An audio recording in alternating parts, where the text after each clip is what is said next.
দিনা নিশ্চয়ই সেই ব্যবস্থা ইনদাল্লাহি আল্লাহর কাছে ইসলাম। তাহলে ইসলাম একটা ব্যবস্থার নাম। এখন এই ইসলামের এই ব্যবস্থার উদ্দেশ্য কি? টু মেক এ কমিউনিটি, একটা সম্প্রদায় বা উম্মাহ গঠন করা, তাই না? একটা উম্মাহ গঠন করে, সেই উম্মাহ গঠনে হবে কিসের বেসিসে? Believing in the oneness of god, আল্লাহর একত্ববাদের উপরে একটা উম্মাহ গঠন হবে। আচ্ছা, তাই আমি বলতে চাচ্ছি ইসলামের উদ্দেশ্য রাষ্ট্র গঠন না। কারণ Medina charter was not a constitution of the Islamic state. Medina was not a Islamic state. ইসলামের রাষ্ট্র গঠন করতে হয়, আধুনিক রাষ্ট্র গড়ে উঠেছে এথেন্সের নগর রাষ্ট্র থেকে, তাই না? কথিত এক নেতা দেখলাম, তিনি বলতেছেন ইসলামী রাষ্ট্র বলতে কিছু নেই, ইসলামে কোনো ইসলামী রাষ্ট্র গঠনের কোনো নীতিমালা নাই বা কথা এরকম বলা হয় নাই যে ইসলামী রাষ্ট্র গঠন করতে হবে, এরকম কোনো কথা নাই।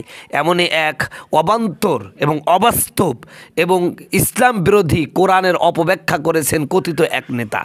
এই নেতার এই বক্তব্যের তীব্র নিন্দা জানাচ্ছি। সেই সাথে এই নেতাকে আহ্বান করব, আপনি সূরা নিসার 105 নম্বর আয়াত খুলে দেখুন। আল্লাহ বলছেন, ইন্না আনজালনা ইলাইকাল কিতাবা বিল হাক্কি লিতাহকুমা বাইনান নাস বিমা আরাকাল্লাহ। আল্লাহ রাব্বুল আলামিন বলেন, নিশ্চয় হে নবী, আপনার প্রতি এই কিতাব নাজিল করেছি যাতে করে আপনি এই কিতাব অনুযায়ী বিচার কার্য পরিচালনা করবেন। তো বিচার কার্য পরিচালনা করার জন্য যদি ইসলামী রাষ্ট্র না হয়, তাহলে ইসলাম অনুযায়ী বিচার কার্য কীভাবে চালাতে হবে? আমি নেতার কাছে এই প্রশ্নের জবাব চাই। আপনার আব্বা দিতে পারবে? এই সমস্ত কুলাঙ্গারগুলো যে কোন জায়গা থেকে আসে আল্লাহ পাকে ভালো জানে। এই কুলাঙ্গারের বিরুদ্ধে এখনই বাংলাদেশের প্রত্যেকটা তাওহীদি জনতা ঐক্যবদ্ধ হবে। আমি এই সমস্ত কুলাঙ্গার মূর্খ নেতাদেরকে বলি, হে মূর্খ নেতা, ইসলামী রাষ্ট্র ব্যবস্থা যদি নাই থাকবে তা আল্লাহ রসুল মদিনার প্রেসিডেন্ট হলে কীভাবে? হযরত ওমর রাদিয়াল্লাহু আনহু অর্ধ পৃথিবী কীভাবে শাসন করলেন? আবু বকর রাদিয়াল্লাহু আনহু কীভাবে খেলাফত শাসন করলেন? হযরত মুআবিয়া রাদিয়াল্লাহু তাআলা কীভাবে ইসলামী রাষ্ট্র খেলাফত চালালেন? এই পৃথিবীতে ইসলামী যে রাষ্ট্রগুলো গঠন হয়েছে এটা কীভাবে? তাহলে এগুলা একটাও কি রাষ্ট্র না?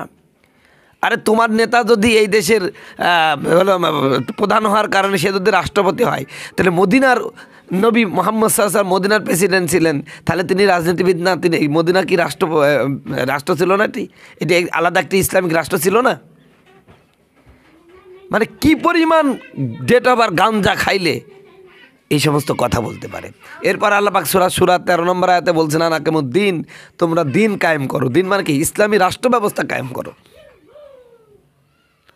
ইন্নাদ-দীনা ইনদাল্লাহিল ইসলাম, দিনের ব্যাখ্যা বলতে আল্লাহ একটা ব্যবস্থা কায়েম করতে বলছে। সেই ব্যবস্থাটা কি?